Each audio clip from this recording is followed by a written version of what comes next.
Film dimulai dengan memperlihatkan seorang bos perampok bernama John yang tidak memakai IQ 7. Dia baru saja mencuri sebuah kalung berlian.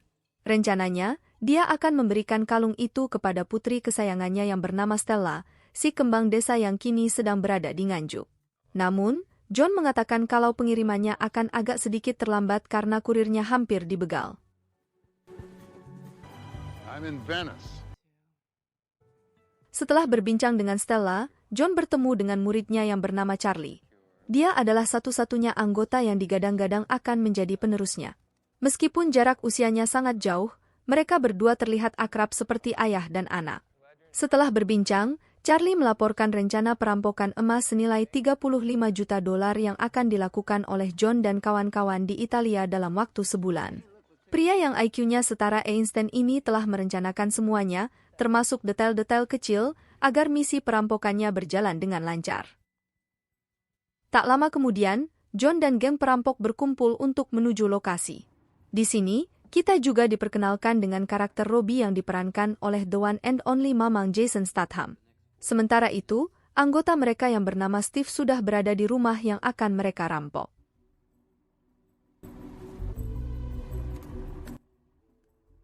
Ternyata rumah itu adalah milik orang terkaya di Italia yang dijaga ketat oleh tentara bayaran. Oleh karenanya, mereka harus ekstra hati-hati.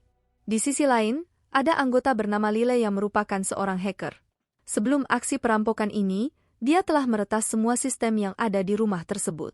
Tapi, walaupun begitu, John dan kawan-kawan harus merampoknya dengan cepat karena mereka hanya punya waktu 45 menit. Jika melebihi itu, maka sistem keamanan di sana akan kembali menyala. Jadi, tanpa berlama-lama, para perampok ini pun langsung beraksi. Setelah brankasnya jatuh ke dasar sungai, Robbie dan Lyle pun memancing para tentara bayaran untuk mengejar mereka di sungai. Intinya, mereka akan mengulur waktu sampai John dan Charlie berhasil membuka brankasnya. Berdasarkan kalkulasi Charlie, polisi Italia akan datang dalam waktu 7 menit. Jadi, mau tidak mau, mereka harus segera membuka brankas tersebut. Berkat kerjasama antara murid dan guru ini, akhirnya mereka berhasil mengambil emas batangan yang berwarna kuning-kuning di dalam sungai. Di waktu yang bersamaan, Robbie dan Lyle masih kejar-kejaran dengan para tentara bayaran. Setelah misi perampokan emas selesai, John dan komplotannya merayakan kesuksesan mereka di sebuah pegunungan salju. Rencananya, mereka akan bersembunyi di sana sementara waktu sampai situasinya benar-benar aman. Di sini, John tak henti-hentinya memuji keberhasilan rencana Charlie yang sangat jenius. Menurutnya, dia akan menjadi perampok paling sukses sepanjang sejarah. Selesai berpesta, John berbicara empat mata dengan Charlie untuk membicarakan masa pensiunnya. Ternyata misi tadi adalah misi terakhir yang dia ikuti. Setelah ini, dia berniat untuk menghabiskan waktu bersama Stella di Amerika. Selain memberitahu masa pensiunnya, dia juga memberi saran agar Charlie segera mencari pasangan supaya tidak kesepian di masa tua. Di sisi lain, Robbie dan yang lain mulai membicarakan apa yang akan mereka beli dengan uang hasil perampokan. Dari semua anggota geng, hanya Steve yang terlihat bingung dan tidak tahu ingin beli apa. Singkat cerita, John dan kawan-kawan memutuskan untuk pergi dari sana dan berniat akan membagi hasil di tempat yang lebih hangat. Namun, di tengah perjalanan, mereka dihadang oleh orang-orang tidak dikenal. Tidak disangka-sangka, ternyata mereka adalah orang suruhan Steve yang ingin menggasak semua emasnya. Setelah menghabisi John dan menenggelamkan semua anggotanya, Steve pergi membawa semua emas tersebut. Mulai dari sini, kita panggil saja dia Steve Samidi karena nama Steve terlalu bagus untuk orang sepertinya. Ketika sudah aman, Charlie dan kawan-kawan mengangkat jasad John ke daratan sambil meratapi kematiannya. Apalagi Charlie sudah menganggapnya seperti ayah kandungnya sendiri. 1 tahun kemudian, kita diperlihatkan Stella yang sedang berusaha membobol sebuah brankas. Rupanya, buah jatuh memang tidak jauh dari pohonnya. Di sini, kita bisa melihat kalau Stella memiliki bakat yang sama seperti mendiang John. Bedanya, dia melakukan ini untuk membantu polisi dalam membuka barang bukti. Jadi, semenjak ayahnya meninggal, dia membuka jasa usaha buka tutup brankas untuk bertahan hidup.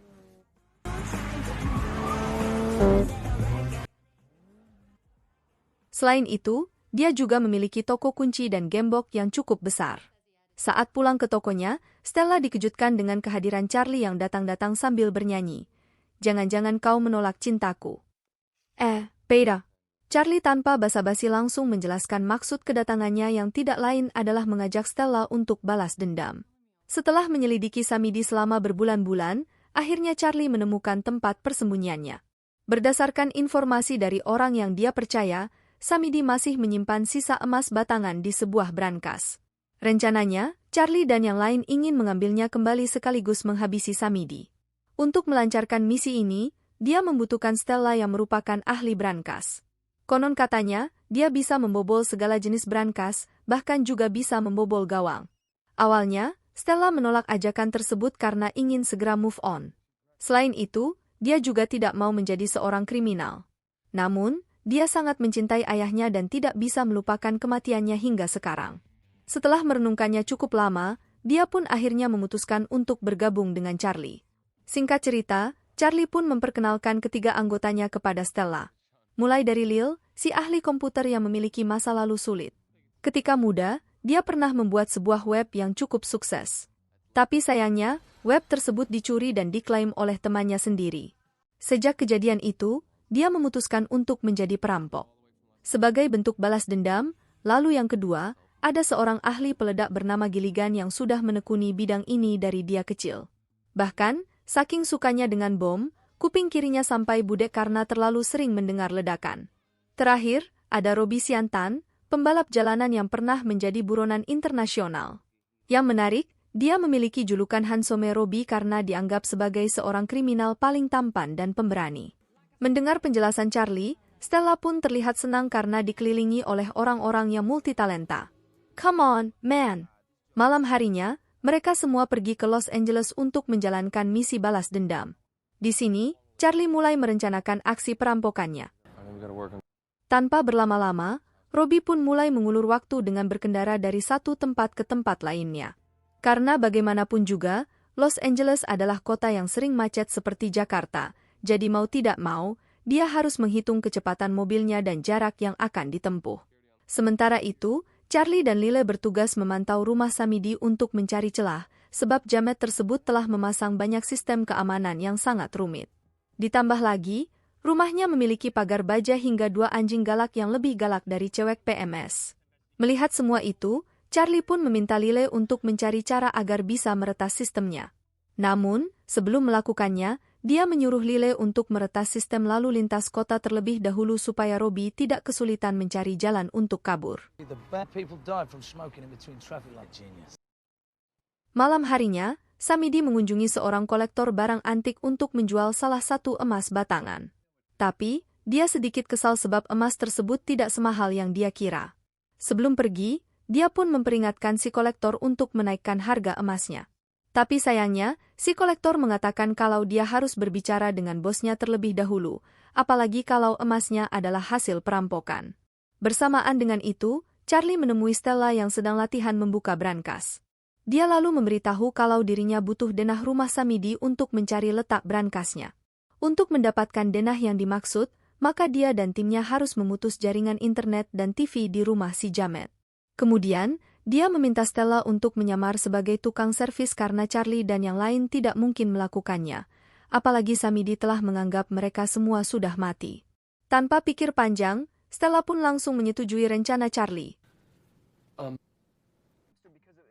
Keesokan harinya, Robbie dan Lile pergi ke kantor jaringan setempat untuk melaksanakan perintah Charlie.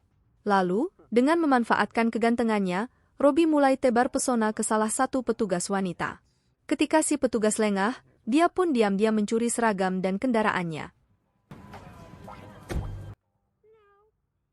Di sisi lain, Samidi terlihat ketar-ketir karena jaringan di rumahnya terputus, padahal dia ingin melakukan sebuah transaksi ilegal. Alhasil, dia langsung menyuruh satpamnya untuk menghubungi kantor jaringan terdekat. Kemudian, Lile meretas teleponnya dan Charlie langsung pura-pura menjadi petugas call center.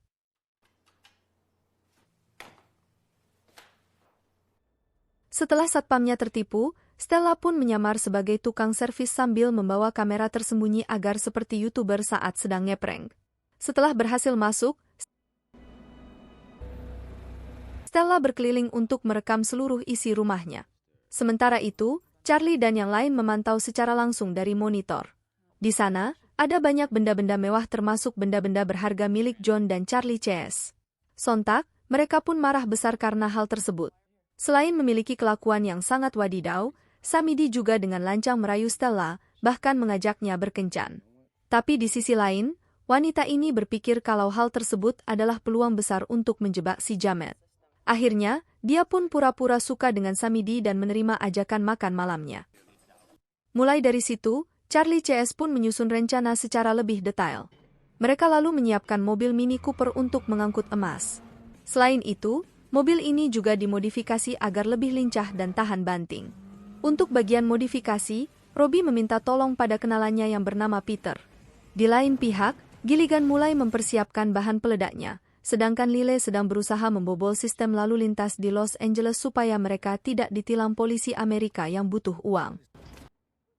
Di sisi lain, Samidi kembali mengunjungi si kolektor emas untuk menjual 2 emas batangan lagi. Namun saat transaksi dilakukan, kolektor ini terlalu banyak bicara hingga keceplosan dan menyinggung asal-usul emas milik Samidi. Spontan, Samidi pun merasa kesal karena perampokannya diketahui oleh orang lain. Agar beritanya tidak menyebar, dia pun akhirnya menghabisi kolektor tersebut. Beberapa saat kemudian, Charlie dan Gilligan mendatangi salah satu kenalannya yang biasa mencari bahan-bahan langka di black market. Di sini, mereka memesan bahan-bahan kimia untuk membuat peledak. Kemudian, kita diperlihatkan seorang mafia Ukraina yang sedang marah karena sepupunya baru saja ditembak mati, dan ternyata sepupu yang dia maksud adalah si kolektor emas. Sebagai saudara, dia pun ingin membalaskan dendam sepupunya tersebut. Setelah mendapatkan informasi dari orang terdekat, dia mendatangi kenalan Charlie yang gendut tadi dan mengira kalau dia adalah pembunuhnya.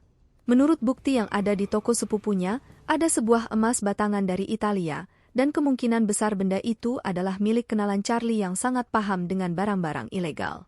Akan tetapi, pria gembul ini mengatakan bahwa pemilik emas yang sebenarnya adalah Charlie. Di waktu yang sama, Charlie CS sedang merancang strategi. Rencananya, aksi mereka akan dimulai dengan kencan Stella bersama Samidi. Namun malam itu ada masalah yang tidak diperhitungkan sebelumnya, yaitu tetangga Samidi sedang mengadakan acara syukuran setelah anaknya sunat. Alhasil, Charlie kesulitan untuk meledakkan pagar rumah Samidi karena ada terlalu banyak saksi. Oleh karena itu, rencana mereka terpaksa dibatalkan. Meskipun begitu, Charlie tetap meminta Stella untuk menghadiri acara makan malam dengan Samidi di warteg Karisma Bahari cabang Los Angeles. Intinya, dia harus menggali informasi selama makan malam tersebut. Sayangnya, Samidi mulai curiga dengan identitas Stella karena cara bicaranya sangat mirip dengan John. Pada akhirnya, wanita ini tidak bisa mengelak dari tuduhan si Jamet. Melihat Stella yang sudah terdesak, Charlie CS pun terpaksa muncul di hadapan Samidi, dan seketika Jamet itu langsung terkejut bukan main. Apalagi selama ini dia mengira kalau mereka sudah tewas bersama John. Tapi bukannya merasa bersalah, Samidi malah merendahkan mereka hingga membuat Charlie emosi jiwa. Sepulangnya dari sana, Charlie menghampiri Stella untuk menenangkannya yang masih kesal dengan bacotan Samidi. Selain itu, perampok ini juga mengatakan bahwa John selalu memikirkannya dimanapun dan kapanpun. Bahkan dia seringkali membanggakannya di depan para anggotanya. Mendengar hal itu, Stella pun kembali tersenyum. Keesokan harinya, Charlie mendapatkan kabar buruk dari kenalannya yang mengatakan kalau si mafia Ukraina akan segera membunuhnya. Akan tetapi, dia tidak mau memusingkan hal itu terlebih dahulu karena dia harus menyusun ulang rencana pembalasan dendamnya. Di tengah obrolan, Lyle memberitahu kalau Samidi telah memesan kendaraan lapis baja, yang artinya Jamet itu sedang panik dan berencana untuk memindahkan emas-emasnya. Tidak ingin kehilangan jejaknya, Charlie pun langsung bergerak untuk menjegal Samidi. Dia lantas menyuruh Gilligan untuk memasang peledak di sebuah terowongan yang mungkin akan dilewati oleh Samidi. Kemudian Peter bertugas untuk menutup akses jalan, sedangkan Lyle tetap melanjutkan tugas sebelumnya untuk mengacaukan sistem lalu lintas. Sementara itu, yang lain bersiap-siap untuk menghadang Samidi. Sialnya, Samidi justru menggunakan jalur udara yang membuat Charlie harus menjalankan rencana cadangan, di mana dia akan menunggu di dekat rumah si Jamet. Pada saat itu, ada 3 kendaraan lapis baja yang masuk ke rumahnya, yang artinya brankas emas akan segera dimasukkan ke salah satu mobil tersebut. Sedangkan 2 mobil lainnya hanyalah sebagai pengecoh. Tapi dengan cerdiknya, Charlie meminta Lily untuk mengukur ketinggian mobil lapis baja menggunakan kamera CCTV, dan secara logika, mobil yang lebih pendek pasti mengangkut barang yang berat, alias brankas emas milik Samidi. Setelah mengetahuinya, Lily langsung mengacaukan lalu lintas untuk menjegal mobil tersebut. Melihat kekacauan itu, Samidi pun mulai mencari cara untuk menggagalkan rencana Charlie. Namun Charlie dan kawan-kawan terus melancarkan aksi mereka. Singkat cerita, mereka sampai di dalam terowongan bawah tanah. Di sana, Charlie Chase berniat untuk meledakkan bom yang telah dipasang oleh Gilligan. Dengan begitu, atap terowongannya akan runtuh dan mobil lapis bajanya akan jatuh di depan mereka. Tanpa banyak membuang waktu lagi, Gilligan pun langsung mengaktifkan bomnya. Sontak, Samidi pun langsung menyuruh anak buahnya untuk mencari jalan masuk ke dalam terowongan. Sementara itu, Charlie Chase mendapatkan masalah baru, di mana brankas milik Samidi adalah model terbaru dan Stella tidak pernah membobol model ini. Setelah melakukan puluhan kali percobaan, dia selalu gagal dan hampir merusak kaca pelindung brankasnya. Padahal, Stella telah menggunakan teknologi yang sangat canggih. Karena waktunya sudah mepet, dia memutuskan untuk menggunakan cara ayahnya dengan mengandalkan insting dan keyakinan, alias modal bismillah. Tanpa membuang-buang waktu, Charlie dan kawan-kawan pun memindahkan semua emas ke dalam mobil. Sialnya, anak buah Samidi berhasil menemukan jalan menuju terowongan. Mau tidak mau, Charlie Chase harus segera pergi. Meskipun berhasil lolos dari kejaran para jamet, mereka masih harus menyingkirkan Samidi yang mengejar mereka dari atas sambil bernyanyi, "Helikopter, helikopter." Karena helikopternya rusak, Samidi pun membajak sebuah mobil dan mengikuti Charlie Chase ke sebuah gudang. Di sana, dia melihat Peter yang sedang memasukkan mobil berisi emas ke dalam kontainer, dan rencananya emas itu akan dipindahkan lewat jalur laut.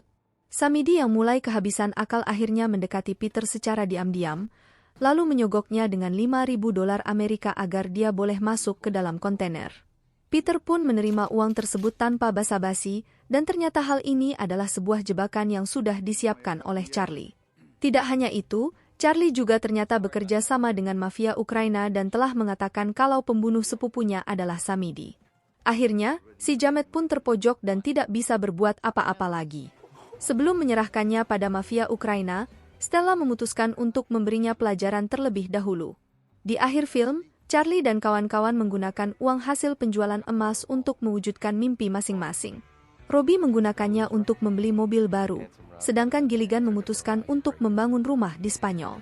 Di sisi lain, Lily menggunakannya untuk membeli barang-barang kesukaannya.